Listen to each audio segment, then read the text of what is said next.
Hello there, Ian here, and wonderful to be with you once again on this beautiful morning. It really is a beautiful morning here, and it's great to be with you. And I'm going to share two ideas with you. First of all is one of my favorite ever books that I've read, a storybook, and the second is an idea that can keep you ahead of the competition for a long time to come. So first, what's the book? Well, if you're of a certain age, you may have read or heard of a book called The Hitchhiker's Guide to the Galaxy. It's a storybook, it's a zany sort of a comedy. It's a trilogy of 4, which will put you on the right sort of humour frequency for the story. But it's one of the most funny books that I've ever read. And the reason that this has come to mind is this.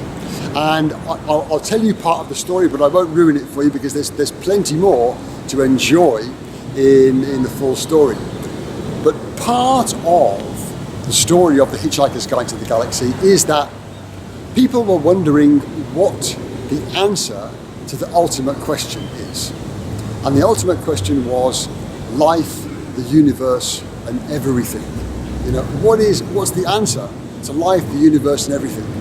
And they didn't know what the answer was. So they built a massive computer, the biggest computer ever built. It was called Deep Thought in the story. And they programmed the computer to come up with the answer to life, the universe, and everything. And anyway, in the story, the computer takes years and years and years to come up with the answer. And when the answer was due, it was going to be revealed, crowds of people came to hear what the answer was. And the computer says, well, I have an answer. And the crowd say, what is it, what is it? And he says, well, you're not going to like it very much. He said, we don't care. And the computer says, are you sure that you want to know? The crowd says, yes, please tell us, reveal to us the ultimate answer. And the computer says 42. And of course disappointment reigns. They said, well, what's that? What's that about? And the computer goes on to say, well, the truth is you really don't understand the question properly, do you? And they thought about it and thought, well, maybe we don't. And so to run the story forward a bit, the Earth, the planet that we live on, was designed as the ultimate supercomputer to work out the question for which the answer is 42. So that just gives you a bit of an idea, but it came to mind because it struck me that in our businesses, we may be doing the same thing. We may be spending a considerable time, maybe even years, focusing on the wrong question. If we want to be leaders, and by the way, I believe you can lead at any level in the company, one of the keys is asking the right questions. Questions determine what you focus on. What you focus on determines your results. And particularly if you're at the head of the company, your ability to ask the right questions is crucial if you want to stay focused on what can lead you to success. Now, if you're with me so far, you may be thinking, okay, so what question do we ask? A good question can be as follows. What makes us truly unique in our marketplace? Now, it's important, and this is my second idea, by the way. The first was the book. The second is this. So if we get that we need to ask the right question, the second idea is what question? And there are many possible questions, but one that struck me recently was the question of how do we differentiate ourselves from our competition? Now, I didn't say how do we appear to be better than the competition, because being better is very hard to sustain.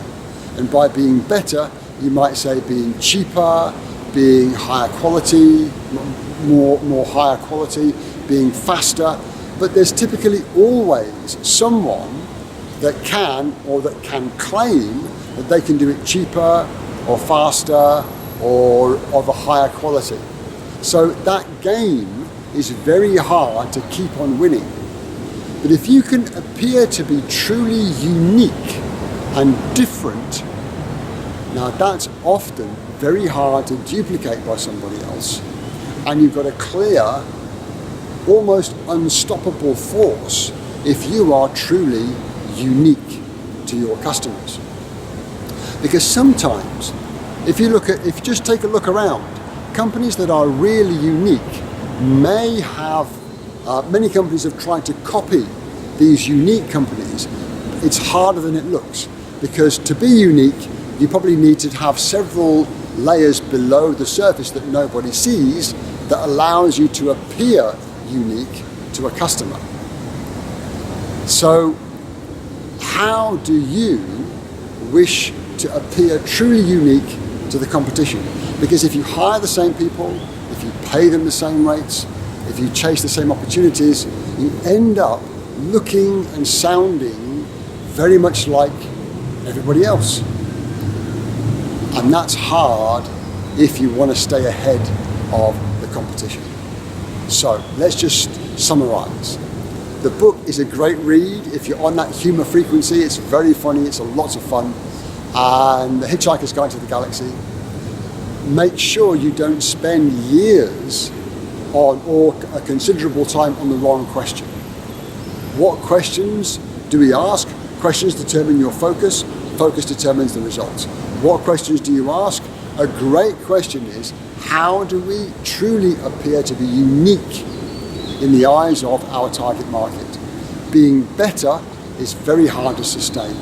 Being unique is much easier, and it's a much more sustainable path to continued success. I really hope that did make sense. And again, if you have any ideas or comments that you'd like to share, or topics that you would like some information on, then please drop us a comment in the space below, and I'd love to hear from you. Until we meet again, keep scaling, and I look forward to sharing with you again soon.